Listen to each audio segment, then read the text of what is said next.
What's up, guys? My name is Kovo. I'm here for our first PCS5 player interview, and I'm joined by no one else but the fantastic Adam from the Guadalajara Gascans. Adam, how are you doing tonight? I'm good. I'm doing good.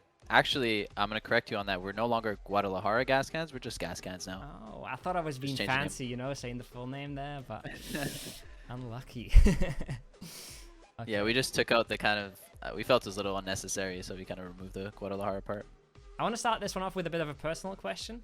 You are in the rare position that you are competing in PUBG and your brother is competing overseas as a coach for FaZe Clan. So I wanted to ask, how come? Was your family very supportive, or did you guys just love gaming so much, or how come there's two brothers competing in the same game? I mean, it wasn't always that way.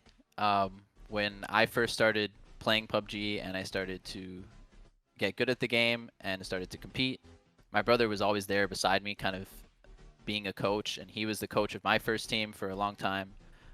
When we first played on Dignitas, he was our coach for about 6 or 7 months. He was our coach for Shoot to Kill after that. It was at that point where we kind of split up, where I kind of was removed from the team and I had to join another team, and he kind of left that team and joined a different team in Europe. And then we kind of just went our own separate ways from there. But it's always been like this. It's a very brotherly relationship. So like, we support each other, but at the same time, it's like it's a competition between each other. Yeah, as someone with two older brothers, I know what you're saying. Yeah, the Gascans, you guys have pretty much worked your way up from one of the smaller NA teams to consistently performing in the top tier of Americas. Where would you place the Gascans? Let's say from 1 to 16, where would you place the Gascans in the Americas region? I think in the current state, we're definitely a top 5 team. I don't think we've proven enough to be a top 3 team at this point. I think we definitely need to secure ourselves in this current PCS5 and secure ourselves in the PGC and kind of prove ourselves more to secure that spot. But definitely top 5 in the region. We're very confident that we can push into that top 3 for sure. Yeah, it's been a long road this year. A lot of roster changes within the Gascans as well. So yeah, we're looking forward to keep on like climbing the ladder there. Sounds good. We'll come back to that later, but now that you're saying top 5 team, top 3 team maybe, how do you feel about how week 1 went for you guys? Week 1 for us was kind of rough, to be fair. I mean, the first day I thought we played really well. Obviously, we came out with a win on the first day, but even the rest of the games where we didn't win, I think we played really good PUBG, and our minds were kind of in the right place. But the second day, I'm not sure. Something was just off within myself, within the whole team. It just wasn't really usual Gascans play, and we're definitely going to look to change that going forward. Slightly touched on it already. With Honey Badger going to Dignitas and now Altless on SSG, you're competing against some very recent teammates. Is it all friendly competition, or is it maybe an extra motivation to have people that left your team or had to leave your team compete against you?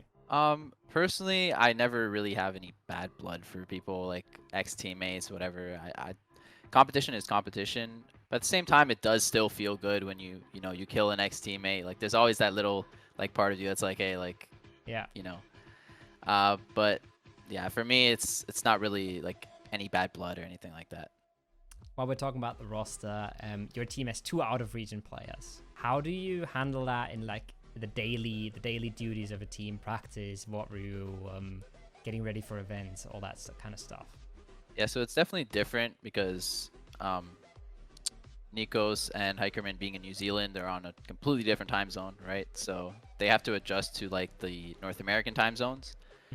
And for them, they have to wake up early in the morning to even play scrims. So it is hard to get, I think, like out of scrim practice because, we're on 2 different sides of the world. But for the scrims, they're able to wake up, warm up. We're able to talk about the games, scrim. We're able to do VOD review.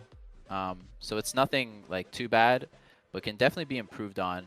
Let's say like if we were to go to a LAN, it'd be a lot better because we'd be with each other the whole time.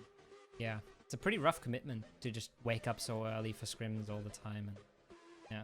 Yep. Okay, one more question about sort of in-game related stuff that I was curious about is you guys are an edge team, but you guys find yourself on the edge a lot. Everything in front of you taken. And you guys seem to be very good at still finding your ways in, but I'm wondering, how do you manage that? How is the process of still getting playable ground in the circle? Yeah, so with playing Edge, a lot of the times, you're gonna have teams that are in front of you that are already set up, Hmm. ready to hold you out, right? But the benefit of playing the Edge is you get to keep track of all that info.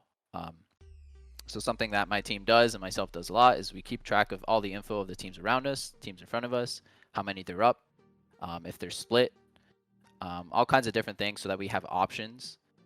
And basically, when it comes down to having to make a decision, we figure, what's our best option? If we kill this team, can we win the game from there? If we kill this team, can we win the game from there? So we kind of just have to figure that out. And a Hmm. lot of times, you do have to take into account what the teams around those teams are doing that can create opportunities. So let's say another team um, close to a team in front of you has to fight.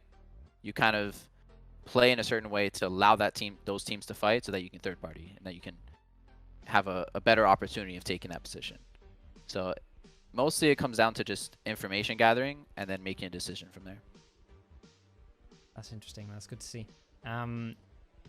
It's a little bit more complex. It's a little bit more complex to play the Edge, and it's always nice to see teams do it well. I heard, I was watching Tiggleton the other day, and he was like, Gascans is basically the VP of NA.